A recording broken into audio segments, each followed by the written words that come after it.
Oh, Okay, we might be live now. Yep, we're live. I think we're live. I'm about to get a message to say we're live.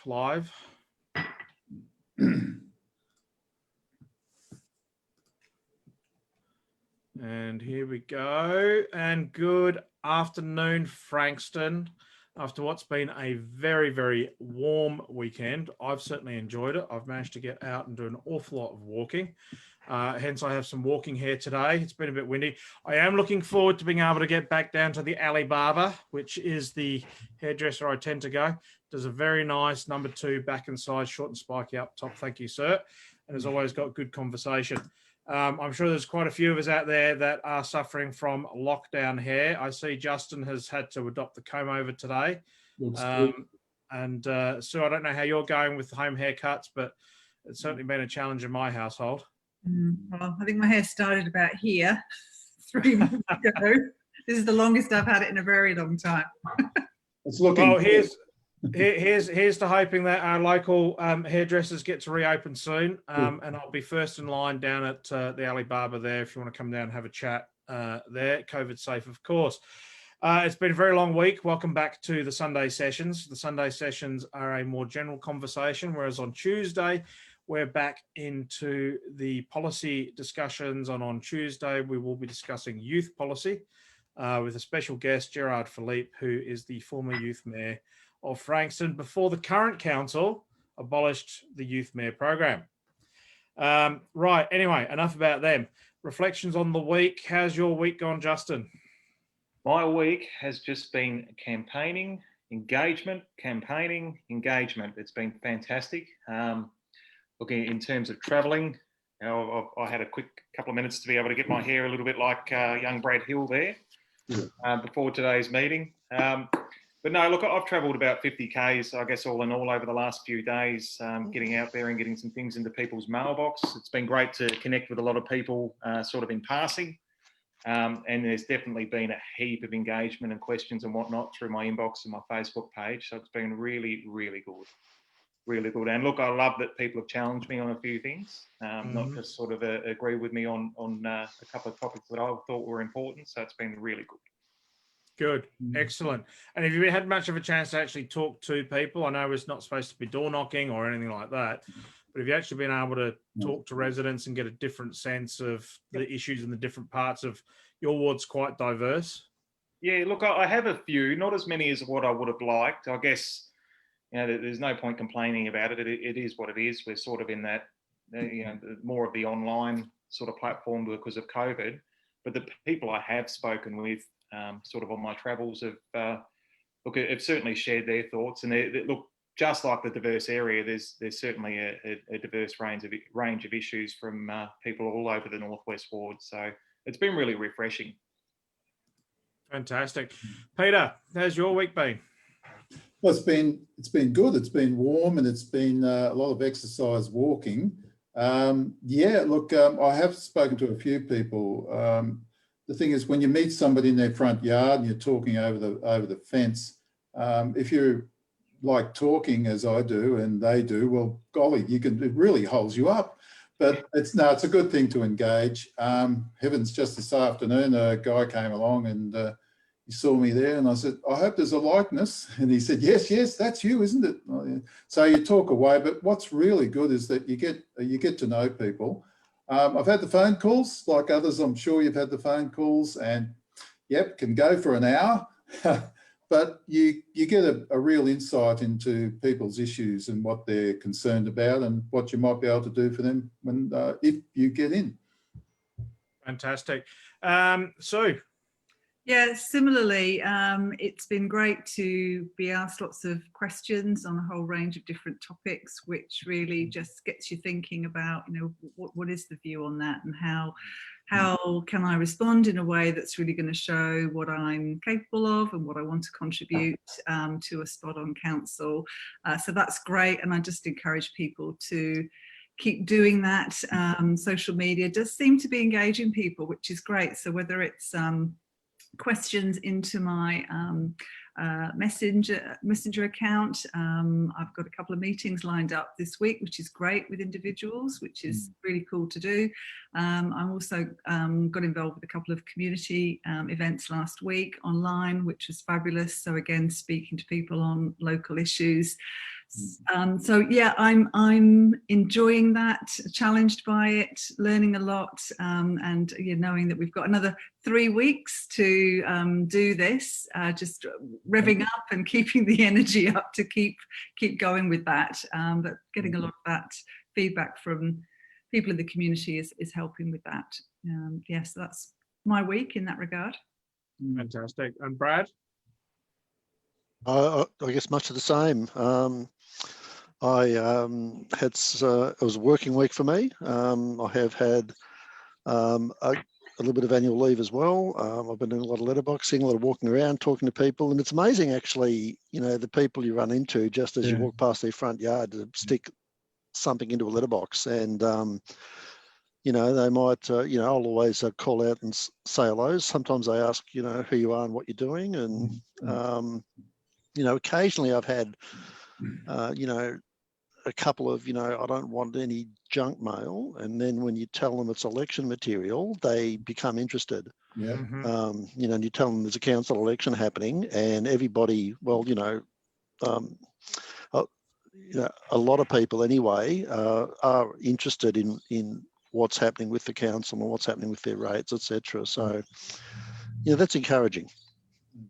Good. I had the good fortune of this week having the annual leave for the whole week, so done a lot of walking. I couldn't even tell you how many kilometres it is, all within the 5 kilometre limit. I think the day that was probably most special for me was yesterday. When I got out to Langwarrin. There's part of Langwarrin that's in South Ward, and came across the photo. I don't know if you can see the photo behind me, but Spoonville. It was extraordinary. It was absolutely extraordinary. It's the best. I've seen a few Spoonvilles around the place, and I saw another one today that I'll post on Instagram later. But this one at Warringah Crescent in Langwarrin is frankly, hands down, the best one I have seen so far. For those of you who don't know, Spoonville actually started on the Isle of Mull in Scotland, and then was picked up in England, and then somebody from there has then picked it up and brought it to Melbourne. That they are they're popping up everywhere, and I think they're a fantastic demonstration of community spirit in really, really tough times. And I had my kids with me because we're doing a kids exercise at the same time as going around and letterboxing and talking to people. And if our time wasn't up, they could have spent hours there just having a look. And there was a giant spoon they could stick their head in and things like that. So it was absolutely brilliant. And the conversations that I've had with people has just really opened my eyes to just how wonderful Frankston City is and the kinds of people that live in it. I mean, it's just people of all different types, people of all different ages, happy to say hello, happy to have a chat. And I think the only time that I've ever seen them kind of start to look a little bit cross is when they talk about the current council. And I think, yeah, we do need a change. So I think the winds of change are coming to Frankston City. But I tell you what, there's some really awesome bits of town out there that I hadn't known were there before.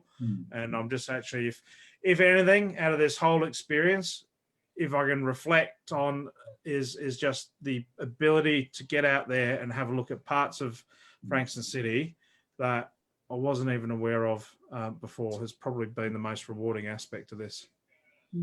Yeah, for sure. Definitely the joy of being a cyclist. It forces you to go down different roads and laneways and take different, not just the bike tracks, but that's a really great way to explore because often the tracks aren't where you drive normally. So I've really enjoyed that. So I've done a lot around Northwest Ward to really get to know the different parts of it. But I know that would apply to all the wards around Frankston. There's a lot of places to explore and discover. And be pleasantly surprised by. That Spoonville's great. I've got a spare one spoon. I keep thinking I'll do something with. So I think you need to do a spoon. Yeah. We need to find one in Northwest Ward though. Justin, there must be one. There is, Sue. So I've been having my 5-year-old son walk his poor little legs off, and look, it's something you forget about, you know, when if you look back and you think, yeah, sort of a kilometre when you were 5 years old was like walking to the other end of the world. And I've got him sort of averaging 4, 5, 6 kilometres at a time. We ran into one in, what was it, Mahogany Rise Primary School. It was just purely by accident. We were dodging a magpie. Well, I was running away from the magpie and he was following me. So only time I've ever been swooped, as a matter of fact. But anyway, so we stopped at where the childcare centre is at Mahogany Rise there, and they've got a little tiny one in the front garden there, and you'd only see it if you were looking for it, sort of thing. And he just thought it was amazing. It was fantastic. But the only argument we had was why he couldn't take them home. Look, I don't think I convinced him, but he gave in. Yeah. Awesome. So, look, it sounds like for all of us, the campaign's moving along quite well.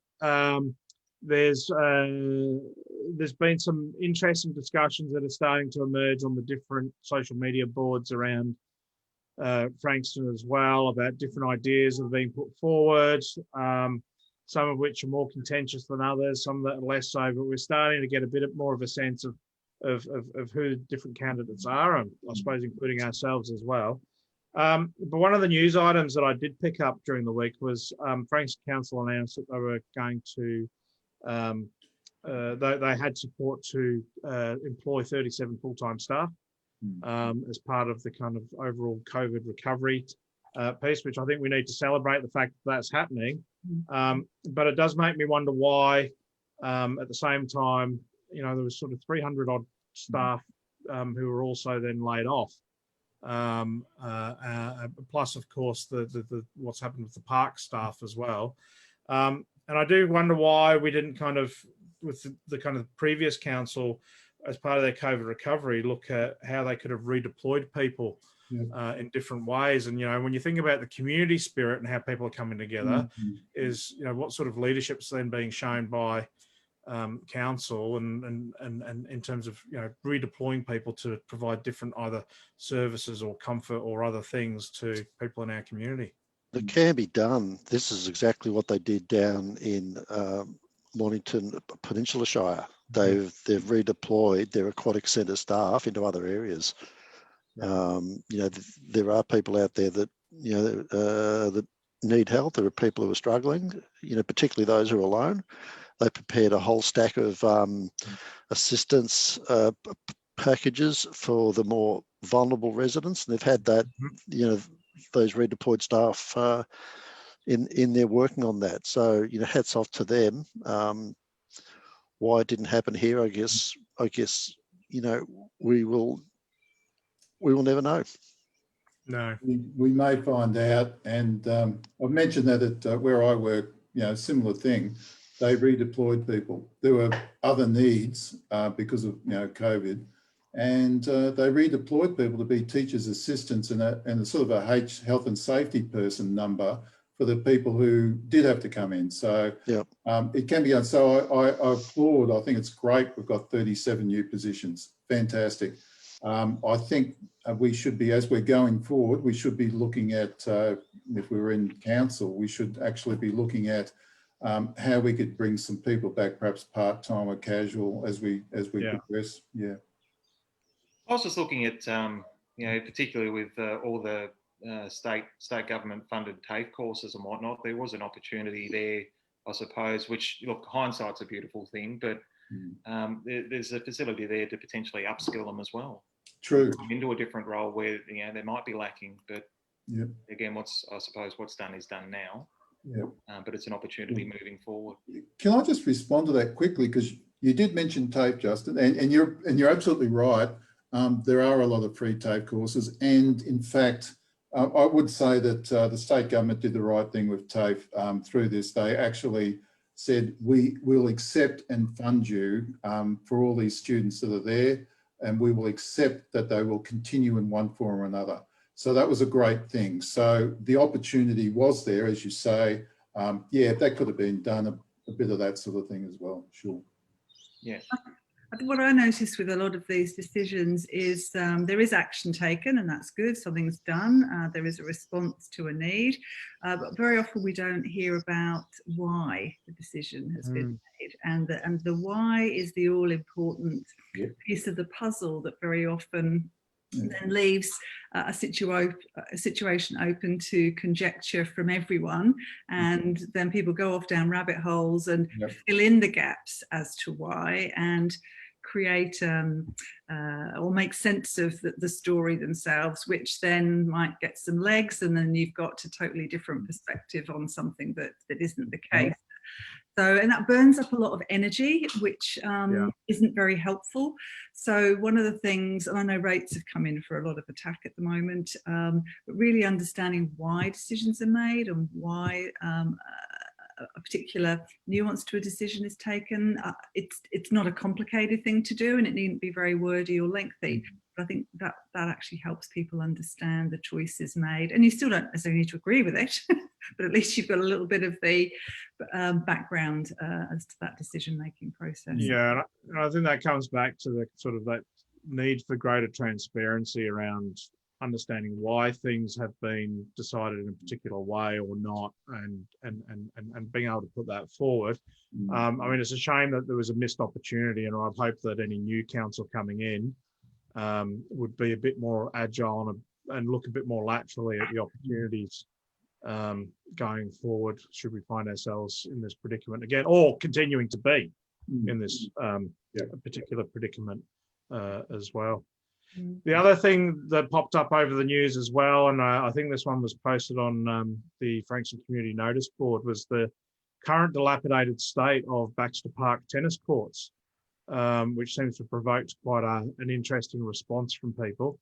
I was aware from sort of taking my kids down there for sporting activities and so on, that they'd been looking in a state of disrepair for probably a couple of years now, but I didn't realise that actually they haven't been used for almost 4 years. And when you consider what's happened with the tennis club in Frankston, I was surprised to find that there were these pre-existing courts that hadn't been renewed. We've had a council that's known about this problem for 4 years but hasn't done anything about it. What are your thoughts on that? I think, look, to be honest, it would be really easy for me as a candidate here to rubbish the council and say, you know, this is unacceptable. They ought to do this, ought to do that, ought to spend the money. It's a lot of, it isn't cheap to refurbish a tennis court, let alone a few of them. I do recall a tennis club in Coringal that actually disbanded. They folded, and the courts were there, and of course they were starting, you know, to end up in disrepair. And in the end, the council cleared the land and stuck in a playground, and I thought that was appropriate because, you know, the reason why the club folded was lack of members, right? So why would you spend a whole stack of money refurbishing a tennis court when the demand's not there, when the club's not there? So look, in that particular instance for Baxter, as a councillor, I'd be asking those kinds of questions, right? Okay, they are in disrepair. What's happened? Is there a club? Is it because the members left out of the area and what have you? But at the same time, having a facility that is left to fall into that state is unacceptable. If there's, you know, it's expensive to maintain a tennis court and refurbish it. If we don't require it, clear it, stick it a playground, whatever the case may be, barbecue even, you know, let's turn that open space, that council asset, into something which is in demand. Yeah. And before anyone turns around and says, let's spend $300,000 upgrading a tennis court, just stop and ask the questions. Is anyone actually going to use that? Because there might be a reason that it's like that in the first place. Yeah, I think that points to the very clear need for much better consultation with the local community. Bearing in mind that's also a facility that services residents in Baxter who are actually formerly in part of the Mornington Peninsula as well. So it's, you know, we need to think beyond just our own municipal boundary as well. That's right. Yeah. Ask the questions, do your homework, and that's an excellent just a point to note. There's a huge reserve, all these sporting facilities down there, right on the edge of our municipality, and all of the residential area, all of those streets for Baxter are all over the border into Mornington Peninsula. So we have a situation where Frankston Council is spending a lot of money to maintain and to build facilities which largely, are used by, what are essentially foreigners. Yeah. Look, I think it's interesting out of this. I mean, the thing that we could say, and as Brad says, I mean, you can't just launch into something without consultation, without carefully considering this. Absolutely. I think you have to do that to make a decision. I think what we could say is, though, that something languishing and going into huge disrepair and getting more and more expensive to fix, perhaps this examination could have happened a little earlier, maybe a couple of years ago. Correct. That's probably the thing that should have happened in the gap in performance, if you like. If this was looked at earlier, then it wouldn't have been degraded as much. And there's a lot of questions that would have had to been asked, but something should have happened a little earlier. I think you can say that. Yeah, this is neglect, plain and simple. But the response to this situation isn't automatically a whole new tennis court. It might be something else that's more appropriate. Yeah. Justin, there must be similar spots in your ward as well that you and Sue are concerned about. Oh, look, I suppose it's a case of where do you start. My sort of feelings, as not so much as a candidate, but as a ratepayer in the Northwest Ward, it seems to me that there's only sort of capital works invested in every 4 years, and that fourth year always seems to be on an election year. Look, if I was a sceptical person, I'd probably shine a bit of light on it, sort of benefit of the doubt and say that it must just be in the pipeline for that sort of time each year around. But I think the resounding message from everyone so far, in terms of the Baxter Tennis Club there, is rather than being proactive about it, we're now forced to be reactive. Mm-hmm. There's sort of preventative maintenance, which Brad was touching on and Peter was touching on. Or preventative measures that we could have taken before it got to the sort of point where it is. And I guess it's sort of moving forward is what happens to it, what could it be future used as, and I'm not suggesting this is a say all and end all, but for an example, I know the Baxter CFA has been looking for some time for a new site for their station.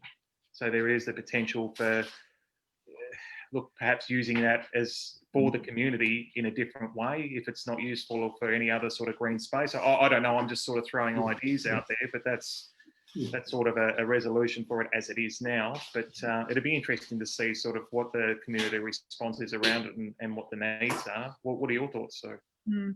Well, as you're talking about being proactive on issues like this, well, my mind was turning to was the conversation we had with David Cross earlier in the week about repurposing pockets of land and really looking at land that isn't currently being used.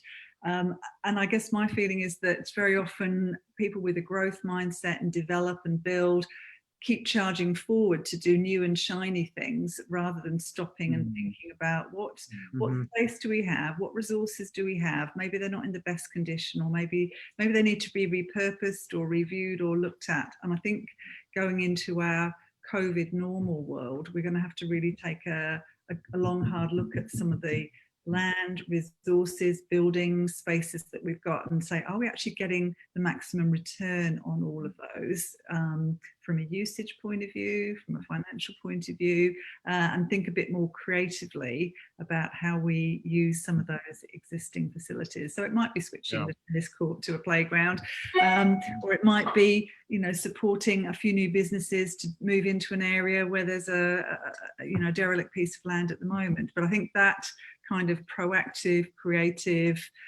let's really challenge ourselves to think audaciously about how we can maximise what we have would be a way to go.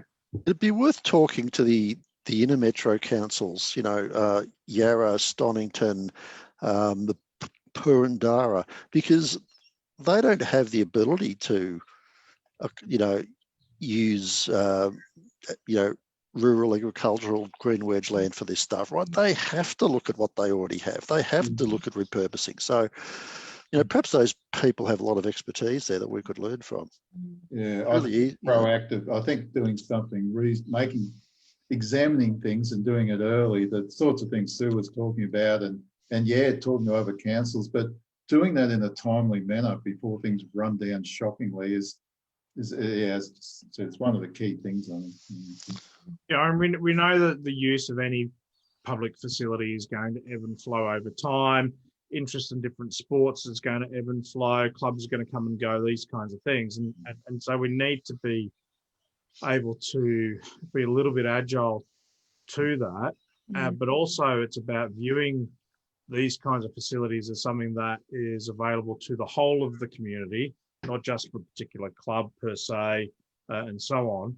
I know that Oliver Hill's piped up again, so starting to feel like I'm being stalked a little bit, but candidate for Westwood has apparently been to a few 21st at the Baxter Tennis Club. It's about that multi-use of these kinds of facilities and regarding them as community assets rather than just club assets.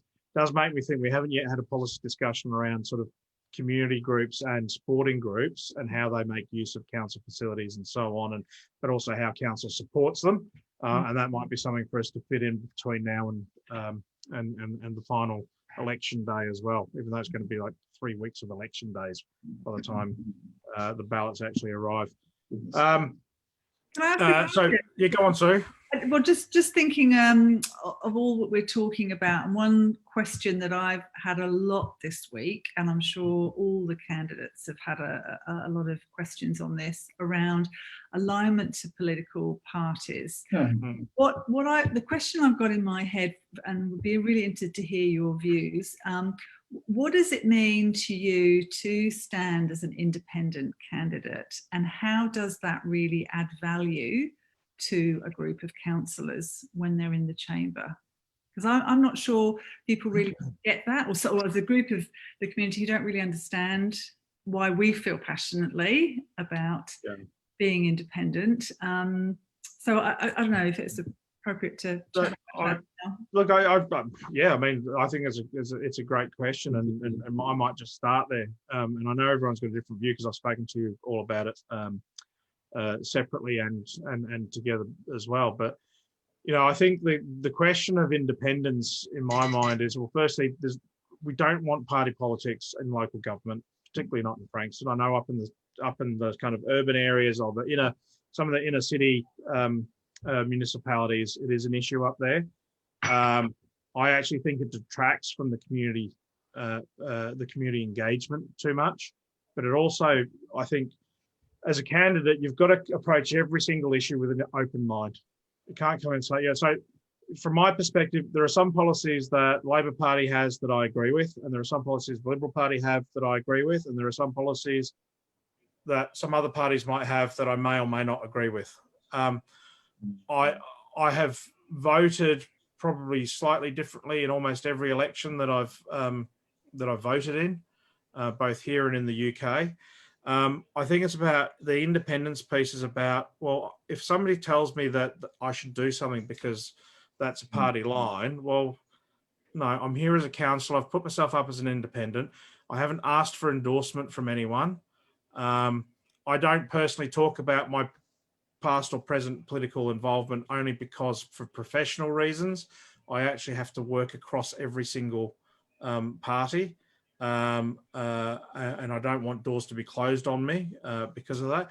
But I think that, having that sort of, I suppose, bipartisan approach coming into council is absolutely critical. And everyone has a political view on every single issue. Yeah. And they're not always going to agree. So Brad and I might not agree on the issue of a rate freeze, for example. There might be another candidate that's promoting rate cuts that I'll disagree with on. Those are political positions that are not informed by any particular political organisation.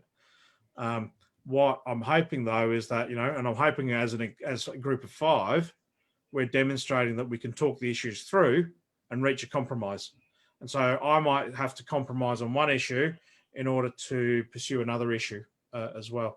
But I think absolutely critical is that you approach all of these things with an open mind. And I think that's the key to being independent.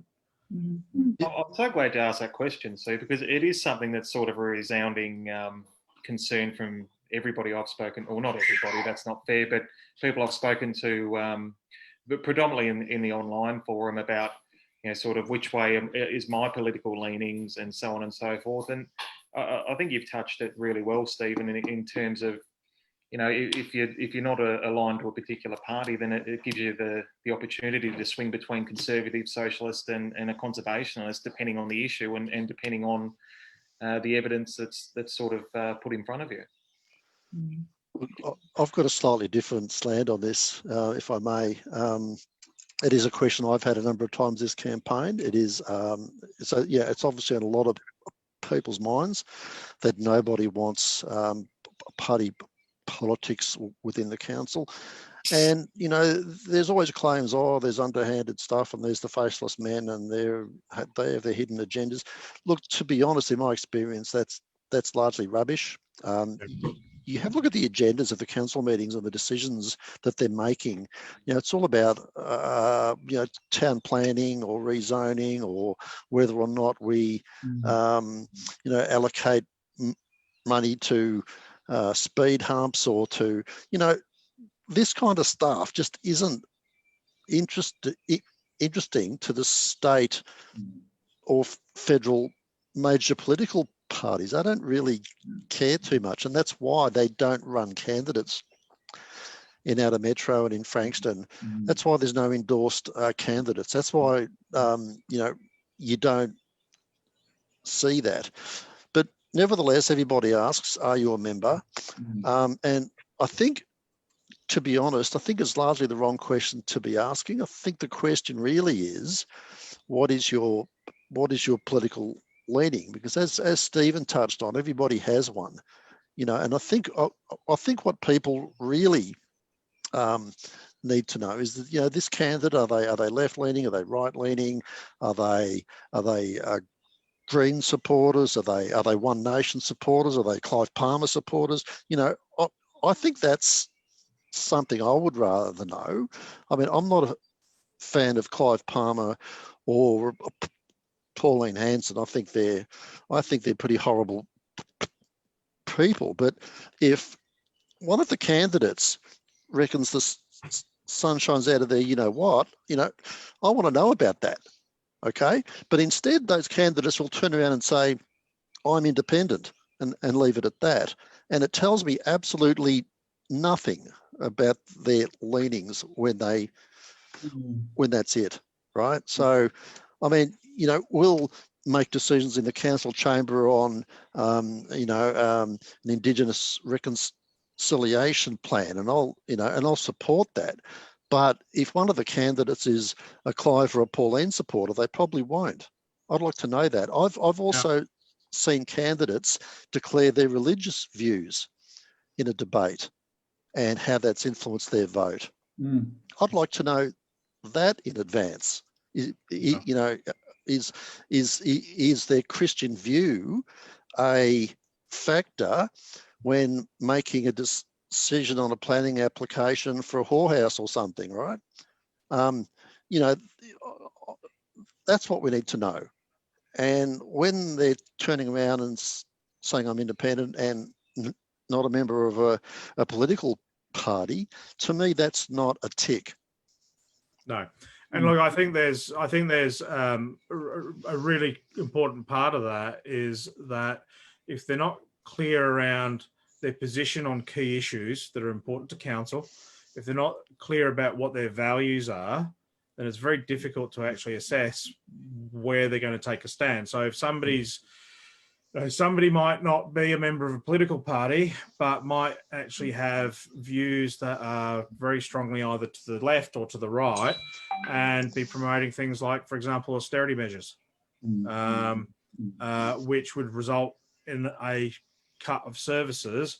And whilst they might not be members of a political party, if they're aligned with other candidates that also get elected to council, they are unofficially operating in exactly the same way. Yep, yep. We So, just really quick. We had a councillor a couple of terms ago that declared themselves independent, and in their spare time they were attending Reclaim Australia rallies, Yep. and they went up to Bendigo for a protest against application to have a mosque. And these, to me, are extreme views, right? But that person was able to declare, I'm not a member of a political party, so therefore they're independent, just yeah. Well, I think what we've highlighted is that the people who are dishonest about that, I think it is, I'm about to answer somebody. I'm about to answer somebody who's asked me that, and I'm just working at what I'm going to say, because they have basically told me that if I don't say I have a leaning in one direction or another to one political party or another, etc., and what does a leaning mean? Well, it's a bit nebulous, then I'm being dishonest. Well, what about if I actually don't have a leaning? There are possibilities that people, and it's in fact, if people do have leanings, I absolutely agree with Brad. I absolutely agree with Stephen and Justin and Sue. I think I got everybody there. but if there are leanings, and the extreme leanings in particular, if there's leanings, does a leaning mean that you're going to agree with what some Labor Party or Liberal Party or Greens or whatever party policy? Is that what they're trying to get at? Exactly what is it that they're trying to get at? If a person has real leanings, in other words, they absolutely agree with the philosophy and would more or less blindly follow some party, line, then that's a leaning, and they should declare it. If a person, such as myself, I retired from the military, early this year, end of April, and I may well be working a bit with Department of Defence a bit later on, perhaps early next year. Now, when you're in that position, there's this thing, that loyalty to the government of the day. Now, if you're a member of a party, well, there's a problem. If you have political leanings, well, you don't talk about it much, because it's better not to have political leanings. It's better to actually judge things for what they are and use your own mind to judge, not have a leaning which will predispose you to anything. And I honestly feel, how am I going to answer this person? I'm going to say, well, you'll say I'm dishonest, because I'm going to tell you I don't have any strong leanings. And sometimes I have leanings in different ways, but is it a leaning, or is it just agreeing with the policy of Labor, Liberal or whoever? It's more that. I just think it's problematic to talk about leanings. Pigeonhole yourself, please. Well, no, I won't be pigeonholed. I don't have a strong leaning at all. I'll judge things. And the other fact is, of course, in council, all these huge, the issues we're dealing with are very important, but they don't particularly impinge upon, things, the areas of the state government. As Brad said, there's things council can do and things they can't. And so state government's not that interested, or federal government in particular wouldn't be that interested anyway. So I think my position is it is possible to actually say, look, I think talking about leanings can be problematic, but if a person has strong leanings, they should declare it. But it is possible to be truly independent. You're still capable of making rational, even-handed decisions if you have a leaning. Yeah, it's not. Oh, well, I agree with that too. Yeah, I agree with that too. Yeah, you can have a leaning, and you can say, okay, let's get the balance out.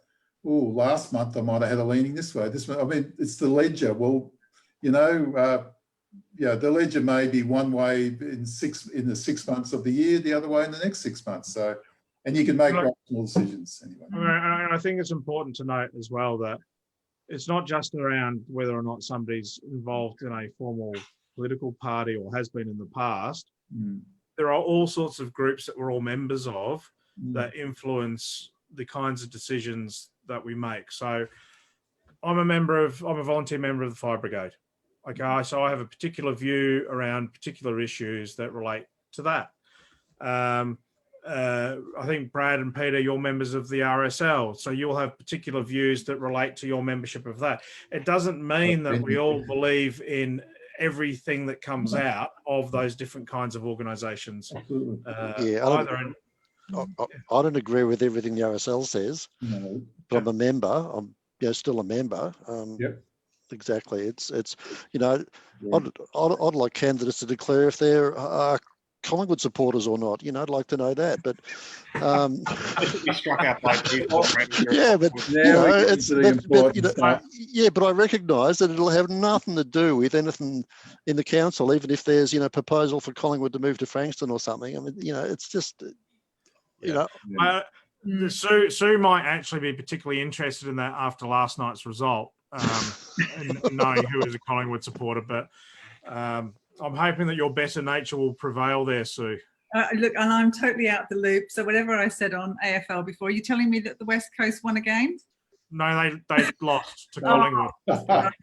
They lost to who? Collingwood. Oh, okay. Oh, yeah, I support them too. I think that's okay. It's not often I'd support West Coast, but yeah, I'd make an exception in this case. Well, I'm unique. I'm a bit that way. I break for two teams. I break for Carlton and whoever's playing Collingwood. You can't vote for two teams, Brad. I can and I do. Whoever's playing Collingwood. So you've gotten 4 views from us. What's your view? Yeah, well, it's really challenged me actually, because of all the questions I thought I might get about my experience, background, what was important to me about community, working in community. My political views was not one of them. And when asked, almost being put in a position that you even need to say you're independent. I mean, I'd rather not even say that.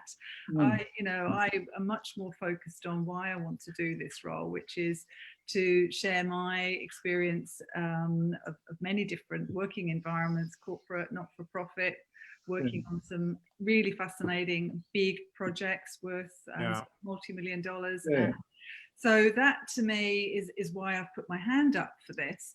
And my sort of equation, my sort of thinking about independence, being now asked to do that, is actually great ideas come from all sorts of parts of the community. And it's not party aligned or or where you live or how much you earn or don't earn, or whether you've got your roof over your head or not. Great ideas and contributions come from all parts of the community, and that to me is a lot more important to talk about and uphold than any sort of little box somebody wants to put in. And certainly, my experience of the working world is that the better projects have been when you've had a whole mixture of disciplines involved. So you might have an IT problem that you're trying to solve, but it's not just the IT team that are there. It's, the users, people who have maybe sort of financial issue, a financial view on it, or the HR view. And you always get better outcomes, I feel, when you get a range of different perspectives. So that's my thinking on it. I know it doesn't satisfy the people that still want the question answered, black or white, but that's kind of what it's really. Don't say black and white. That's more like Collingwood again. Let it go, Brad. Let it go. Okay, I'll let it go. The council that I was a member of a few years ago, 3 terms ago, we had 1 or 2 councillors who were members of the Liberal Party. We had 1 or 2 councillors who were members of the Labor Party. I think there was even a Green in there as well. But we got along really well, and we made sensible decisions. And it actually worked in our favour, because at the time we had a federal MP who was Liberal. We had a state MP who was Labor, and we were advocating for outcomes for Frankston, for funding, for projects. So we could send in the 2 councillors who were Liberals up to the federal MP's office. The Labor members in the council, they had connections in the Labor Party. They could advocate on that side at state level, and we actually achieved a lot by doing that, right? So it was actually an advantage. I just want to propose a definition of independent. A person who's honestly and truly independent is a person who may or may not have leanings, but they won't allow the leaning, if it exists at all, to influence their independent sort of basically thinking on any issue. That's They right. won't, yeah, I mean, that's what it is. And I think that's an honest approach, a good approach. Sorry, so I'm going to take over for a second, Stephen. There's a question that just came up from Oliver Hill. Oh, well. And it says, can you declare your football leanings, please, Brad? Thank you, Brad. I'm a member of the Frankston Football Club, and they're my number one team. Oh, Right, well answered. Thank you very much. That's a VFL team. They've just had the big lights installed. It's going to be terrific with Friday night football. It's going to be terrific for Frankston. And as for AFL, I'm a Blues supporter, but can we Brad, please? I'm much more interested in the local competition now, because it's like I remember AFL used to be as a kid. Yes, I think we've agreed on great. that one, Brad, in the past, that it is like it used to be. It's a great place, and yes, I'm a member too. I'll state that. No, it's a great club. Head down there, do yourself a favour, take out a membership, make yourself known. It's a great afternoon out. I can have a real full strength can of beer. I can take the dog. I can half time, kick to kick. You know. Does the dog have a beer too? Just asking. Yeah, but he often is unable to finish his, and so I'll have to do that for him. Yeah. Asking for a friend, Peter. That's right. Give me a free beer, I'll wear a collar. Thank you for that response there, Brad. Interesting to know that you can take your dog to the football locally, but you can't take it to the CBD. Oh, that's right. Yeah. Interesting. Yeah, It'd be good if we could actually have a consultation where that question was actually asked. Okay, moving on to a couple of other topics that have come across the week. And also just to let our viewers know, I understand there's a watch party taking place on Frankston Community Notice Board today. And there are various comments on there that we can't see because it's on a different page. So if you do have a question or a comment, then please come to our page and we'll ask them. There was a few posts on social media this week, on the last couple of days in particular, around the boathouse. Now, I know that we can't talk about our particular views on particular planning applications, given the risks associated with the Winky Pop case, which was against Hobson Bay Council many years ago. But it might be an opportunity just to kind of think a little bit around, you know, what does this mean for the kind of the wider interesting or heritage type buildings that we have around town, noting that we do also need to revitalise both the Nepean Highways District and the CBD. I know that this particular proposal has provoked quite a lot of consternation and quite a lot of commentary online. But at the same time, I also note that Frankston Council planning decisions have only been upheld at VCAT 32% of the time when they've been challenged, which means that we're paying a lot of money to defend decisions that aren't actually compliant with the planning regulations. To the floor. It's quite popular.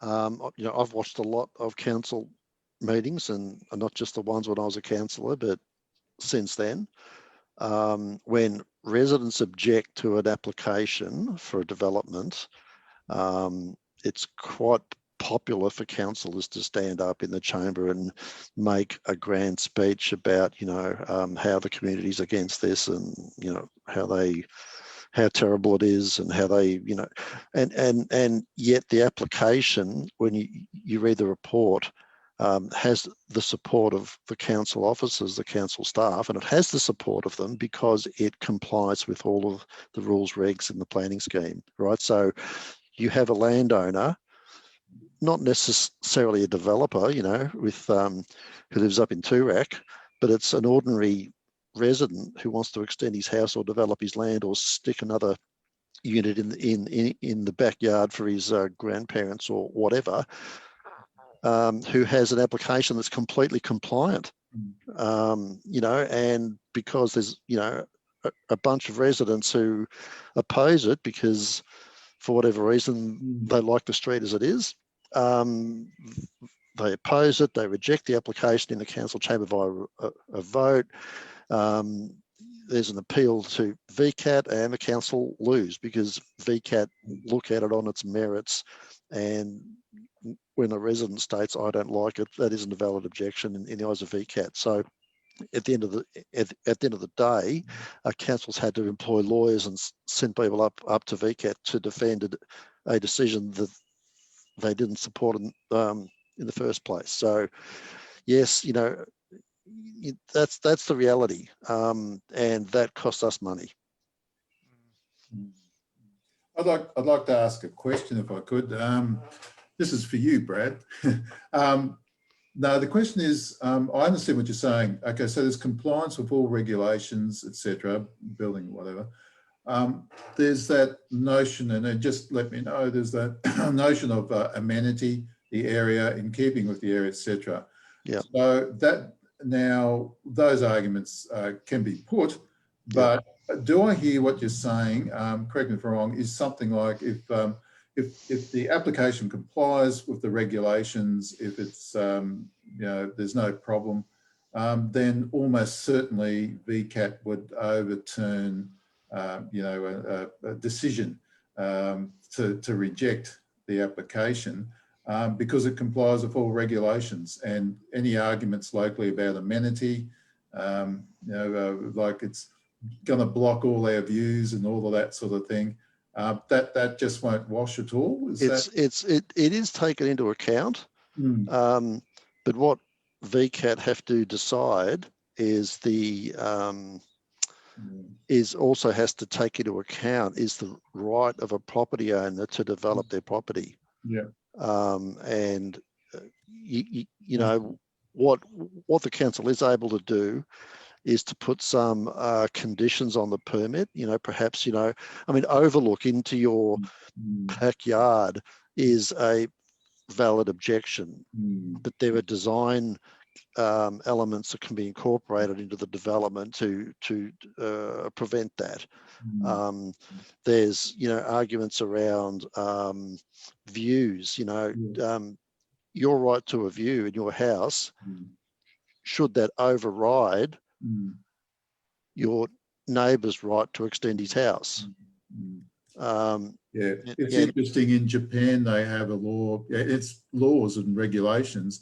I mean, they have a stronger law there. You know, they call it ancient light, and it's the thing about views. So perhaps there's, you know, I mean, that's a state government thing. They'll have to change that or do anything with it. But look, the problem that the state has is that the population is increasing, and that's controlled in Canberra with the immigration levels and so forth. The state has to deal with it, and they control the planning scheme, not the councils, right? The councils just manage it on behalf of the state, and therefore the state's directing that you know, the densities have to increase to manage the population growth, and you know, people have to live somewhere, right? So there is you know, you know, an argument, oh well, you know, I don't want the population increase, I don't want the high densities, but you know, they have to live somewhere. So we don't want them to eat up agricultural land either. We don't want them to be eating up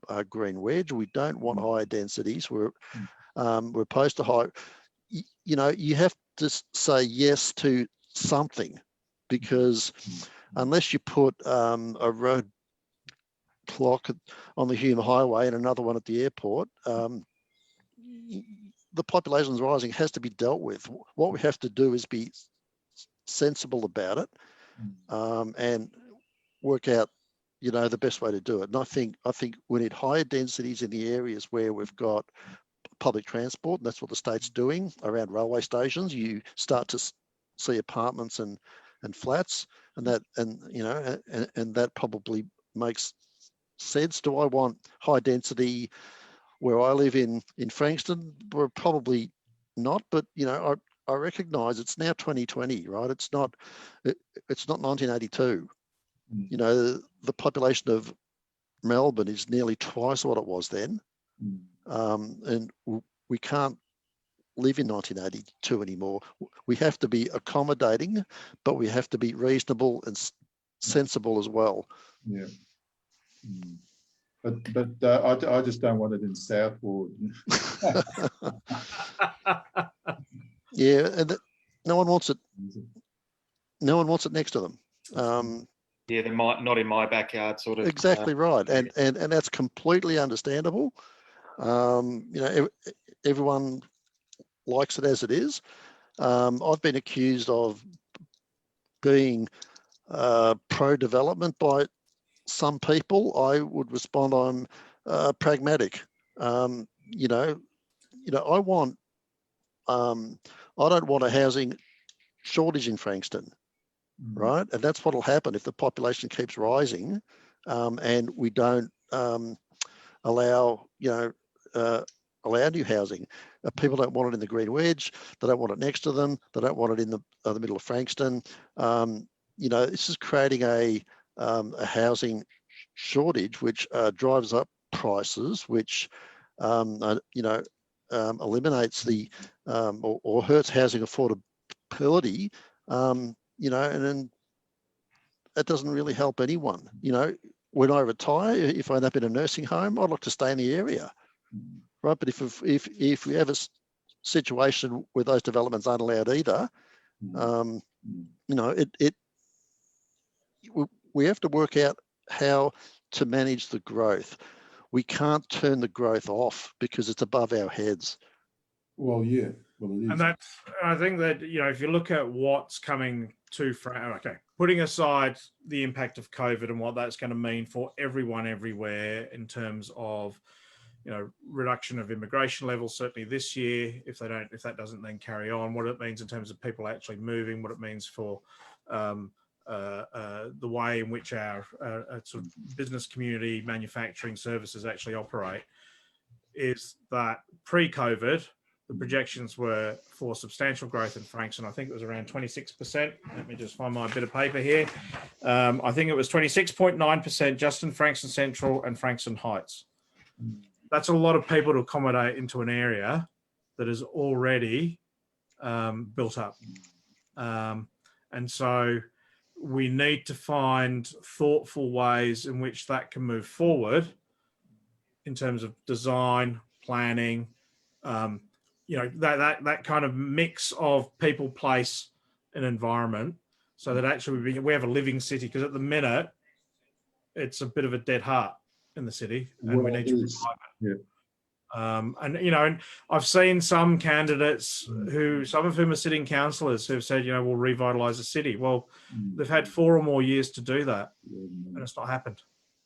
Yeah, I think the change in a really good look at the planning regulations and a bit more population density perhaps being possible in the CBD or CAD as it's called, is probably a good thing, but it needs to be looked at carefully. It's not a matter of blithe statements, you really have to look at it carefully.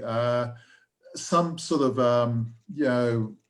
higher rise accommodation, if you do it properly and you have some green space for people and et cetera, it can work well. When I say high rise, I'm not talking about skyscrapers. I'm talking about something that's reasonable height. So I'll stop now because I think I saw Brad's hand go up there. No, that was one of my kids trying to talk to me, and I was just going, shh, like this. Don't keep going anyway. I have nothing else to say. So what are your thoughts? Brad's obviously got a lot of experience, having sat on the council before. I think the notion of the council costing money to turn things over that then go to VCAT then gets turned over. There's something wrong there with the whole governance and the way principles are being applied and how things are being heard and agreed. So that doesn't seem right to me at all. That needs clearly some attention. It is a balancing act across a whole range of issues. And yeah, you started off by saying the boathouse site and what's going to happen there or not going to happen there. I mean, there are lots of sites like that throughout Frankston that need some attention. And again, a strategic plan, a bigger plan. What are the principles by which we are growing Frankston? What's the 2040 vision? How can we tie in decisions again to why they're made? So there's some clarity on that for people, and then it helps people who do put in requests to build. They know that it's more or less likely to be approved because it aligns with how this community wants to move forward. Yeah, Mm. yeah. I think the key message that comes through all of this, and also comes through again on some of the comments that have come through, is it's about consultation. It's about actually embracing all of the communities that live in our city, not just the ones that are in particular suburbs or wards and so on. It's about not necessarily listening to the loudest voice, because the loudest voice isn't always the one that's right, but it's actually about having a broad-based consultation to make sure that whatever direction we take the city in the future, it's done with the buy-in of as many people as possible. And that may also mean that we need to, we need to work with government at other levels to change some of the ways in which planning regulations operate in order to better reflect the wishes of the whole of our city, not just the wishes of some. But, I think what you find with certainly any consultation that I've been involved in different communities over the years is that the vast majority of people will settle on a fairly pragmatic and sensible position. Yep. Two words, meaningful consultation. Meaningful consultation. Mm. Yeah, I think everyone's pretty much nailed it. Sorry, my son's crying in the background. Look, it's about urban design, it's about sustainability, but the overreaching part is about the planning side of things and the consultation. I think that pretty much sums it up really, really well. There's no point that any of the five of us putting out what we see our vision is if the people of Frankston don't necessarily agree with it. We have to build our city around what suits us. And when I say us, it's the big us. It's not the 5 people sitting in this room today. It's about the 130,000 people that live in the city of Frankston, and that's notwithstanding the people that come here for work as well. It's about trying to find a nice balance between all of those. And I guess, coming back to something we spoke about earlier, which is on topic, off topic, is about having those group of people with a diverse skill set, a diverse background, professional and personal, and being able to get into a community forum together and working together towards a common goal. Yeah. The other thing I think that's really important and for us to remember as well is certainly over the last 4 years, I've heard a lot of discussions around the sort of central activity districts part of Frankston. But we are made up of many communities across the city. Having spent quite a bit of time in Langwarrin over the course of this week, that is a very different place to where I live in Frankston South.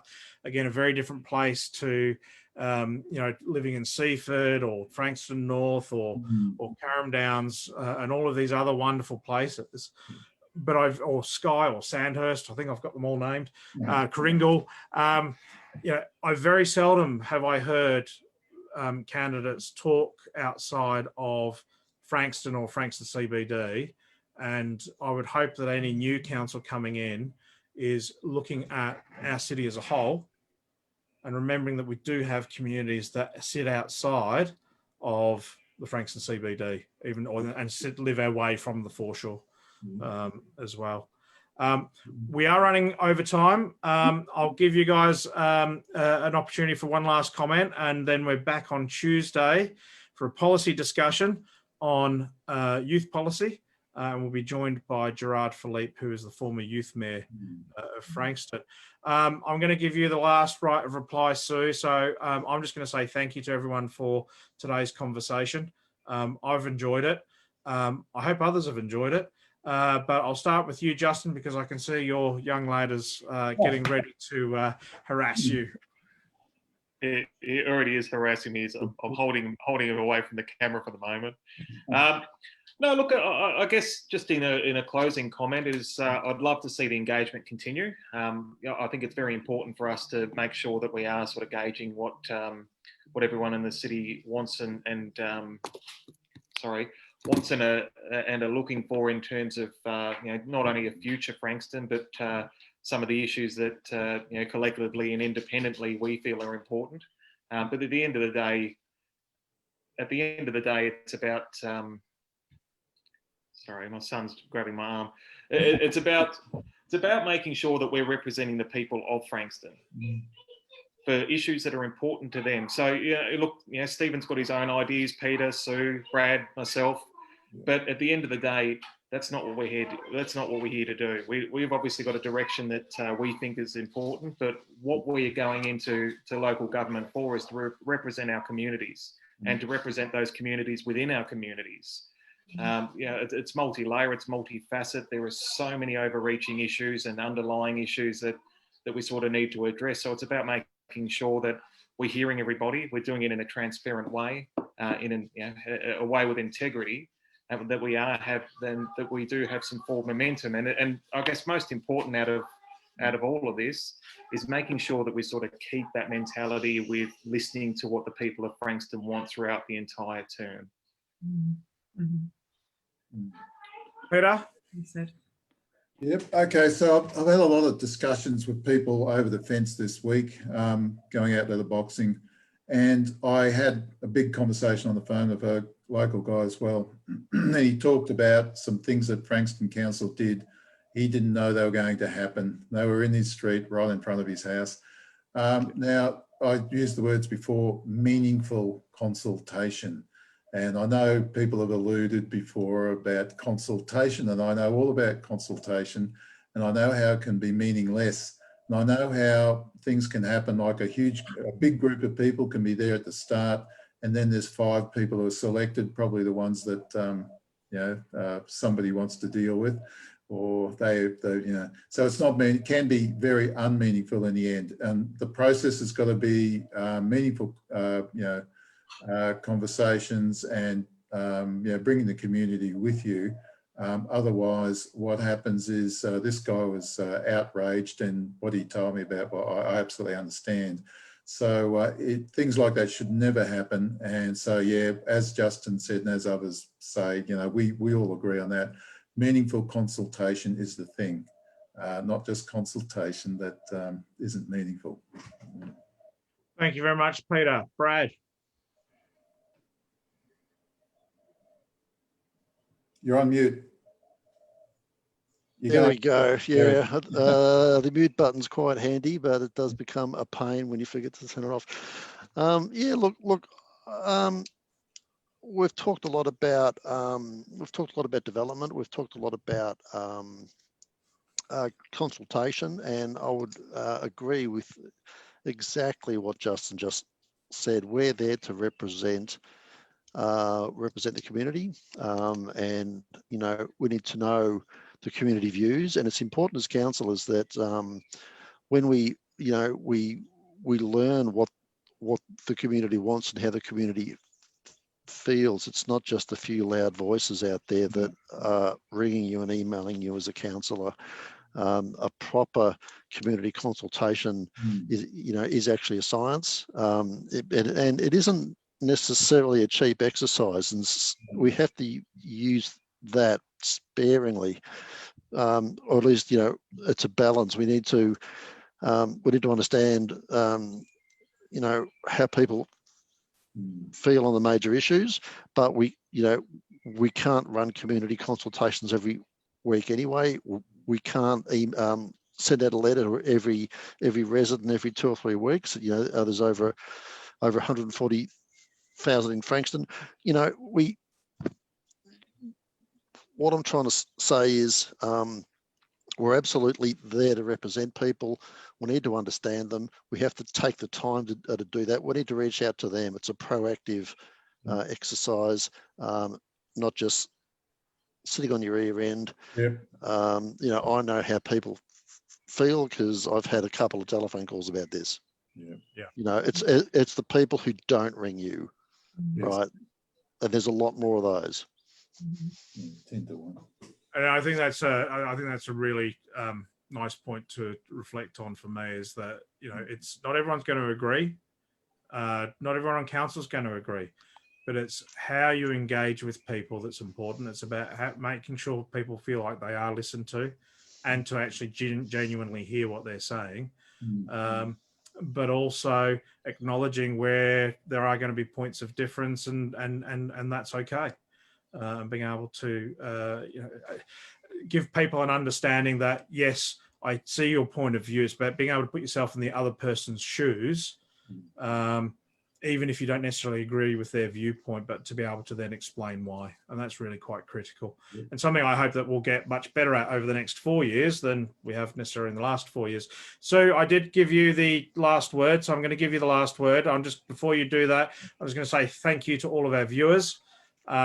We've actually got almost double the viewers that we normally get, which is great. And I'm going to let you close today. Well, thank you everyone for a very rich and diverse conversation. I think the message is being recruited by the community is exactly that. It's in service of the community, and that's really important. But my very last word is to say I'm inspired by Spoonville.